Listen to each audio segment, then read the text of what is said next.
BJP candidate second list 2024 आगामी लोकसभा चुनाव 2024 के लिए भारतीय जनता पार्टी बीजेपी की दूसरी लिस्ट सामने आ गई है। बीजेपी ने देश भर में 72 उम्मीदवारों की घोषणा की है। इसमें महाराष्ट्र से 20 उम्मीदवार शामिल हैं। दिलचस्प बात यह है कि महाराष्ट्र में महागठबंधन में सीटों के बंटवारे का फॉर्मूला तय होने से पहले ही बीजेपी ने अपने उम्मीदवारों की घोषणा कर दी है। जैसा कि अनुमान था, बीजेपी ने नागपुर लोकसभा सीट से नितिन गडकरी को उम्मीदवार बनाया है।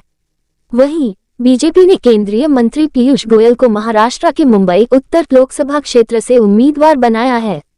इसके अलावा पंकजा मुंडे को लंबे वनवास के बाद बीड लोकसभा सीट से टिकट दिया गया है। नेता, पार्टी के सारे कार्यकर्ता, सारे मतदाताओं को मैं बहुत बहुत धन्यवाद देना चाहूंगा। एक बहुत लंबा समय आप सब लोगों ने मेरा साथ दिया, सहयोग दिया। मेरे स्वभाव को झेलते हुए पार्टी के कार्यकर्ताओं ने जिस प्रकार से मुझे साथ और सहयोग दिया, मैं अपने जीवन के अंतिम श्वास तक उसे भूल नहीं पाऊंगा। मैं पीयूष गोयल जी को हृदय से धन्यवाद देता हूं, उनका अभिनंदन करता हूं। आने वाले दिनों में उत्तर मुंबई का वो प्रतिनिधित्व करने वाले हैं। जिस तरह से नगरजनों ने और पार्टी के कार्यकर्ताओं ने इतने लंबे समय मुझे साथ दिया, वही साथ पीयूष गोयल जी को भी देंगे ऐसा मैं अपेक्षा करता हूं और उसके लिए मैं प्रयास भी करूंगा। और हम उत्तर मुंबई से फिर एक बार, ये मतदाताओं के आधार पर मैं कह रहा हूं कि हम उत्तर मुंबई में फिर एक बार शानदार जीत करेंगे।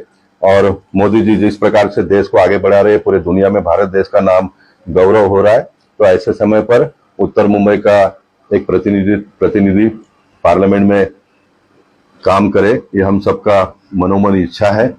और ये मुझे आज सवेरे ही पता चला। उसके बाद में मैं नेस्को में एक बड़े इवेंट का ओपनिंग मैंने आज किया। मुंबई भारतीय जनता पार्टी के अध्यक्ष आशीष शेलार जी ने मुझे फोन किया और मुझे कहा कि मुझे मिलना है, तो मैं सवेरे ही मुझे पता चला था और मैं उनको जाकर मिला।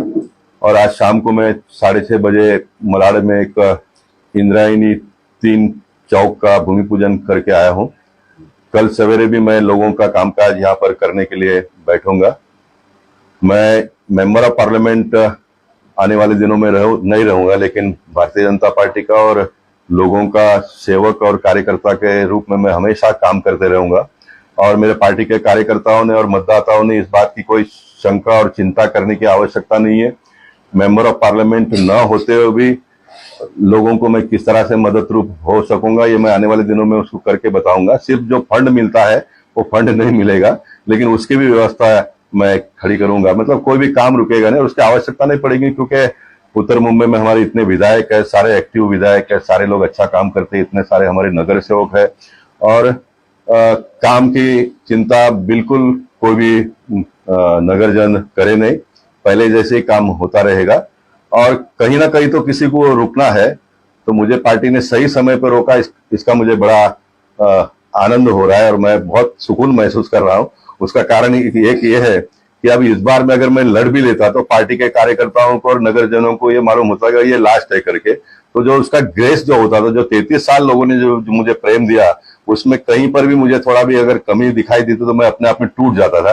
लेकिन ये अच्छा पार्टी ने निर्णय किया, इसलिए मैं उनका अभिनंदन करूंगा।